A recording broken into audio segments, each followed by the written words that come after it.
Assalamualaikum warahmatullahi wabarakatuh. Perkenalkan, nama saya Titis Anjarwati. Saya dari PGMI 7A.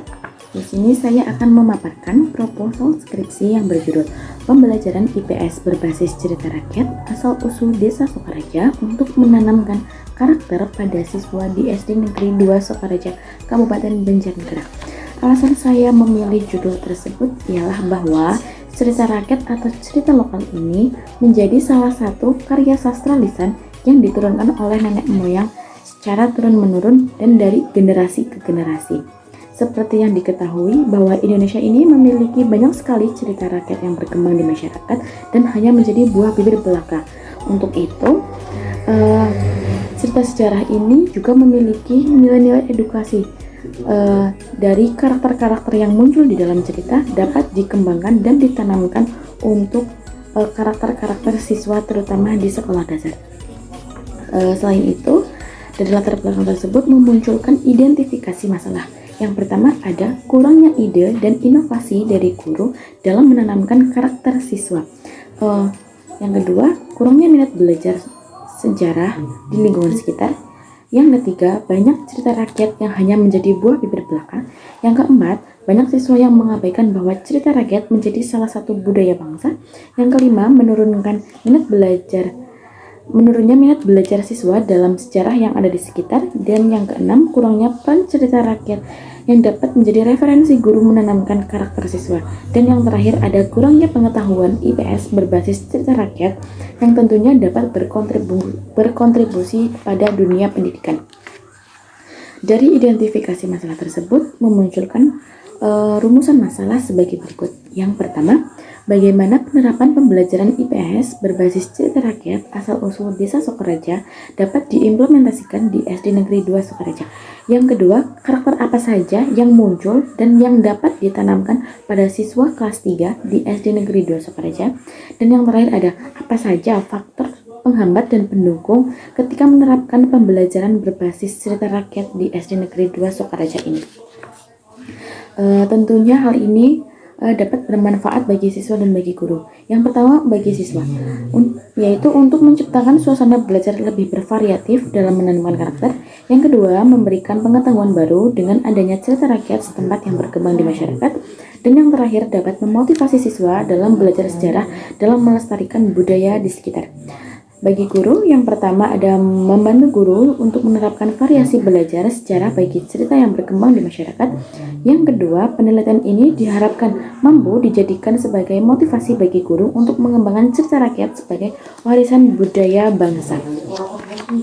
Nah, selanjutnya ada kajian pustaka yang dapat dijadikan acuan untuk penelitian yang akan ditulis, yaitu skripsi yang disusun oleh dari Eka Safitri yang berjudul Kearifan Lokal Legenda Kampung Pitu, menyebutkan bahwa cerita rakyat atau folklore merupakan salah satu jenis dari sastra lisan yang lahir dan berkembang pada masyarakat lampau yang diwariskan secara lisan dan turun-temurun oleh para leluhur dari generasi ke generasi.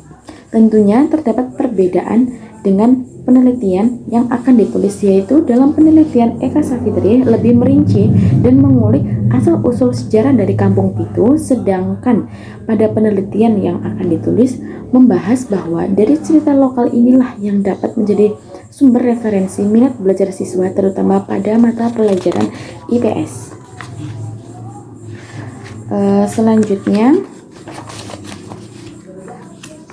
Selanjutnya penelitian ini akan menggunakan penelitian kualitatif.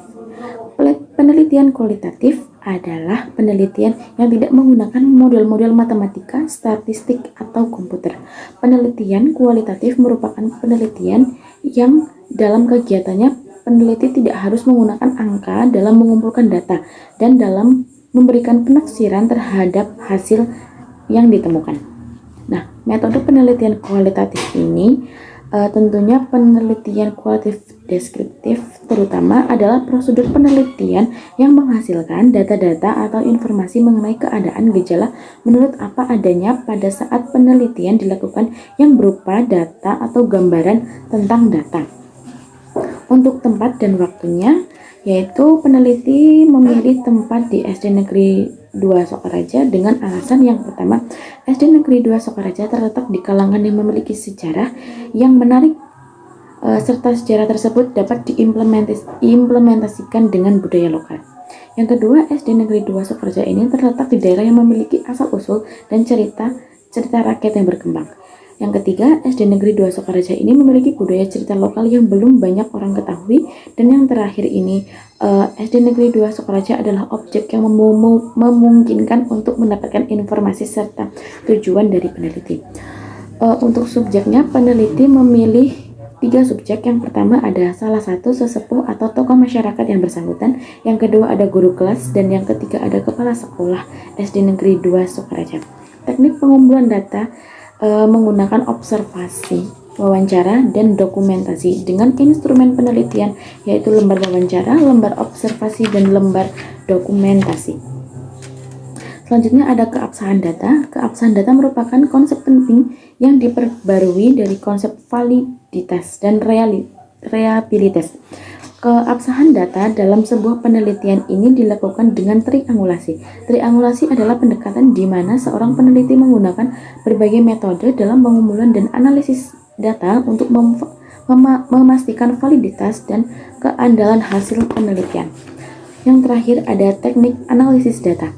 Peneliti menganalisis data kualitatif setelah tahapan pengumpulan data. Yang pertama ada memadatkan data, yaitu proses memilih, memusatkan perhatian, menyederhanakan, meringkas, dan mentransformasikan data mentah. Yang kedua ada menampilkan data yang sudah dipadatkan tadi ke dalam suatu bentuk untuk membantu penarikan kesimpulan. Dan yang terakhir ada menarik dan memverifikasi kesimpulan, yaitu proses untuk menyimpulkan hasil penelitian sekaligus memverifikasi bahwa kesimpulan tersebut didukung oleh data yang telah dikumpulkan dan dianalisis. Demikian pemaparan proposal skripsi dari saya, kurang lebihnya mohon maaf. Wassalamualaikum warahmatullahi wabarakatuh.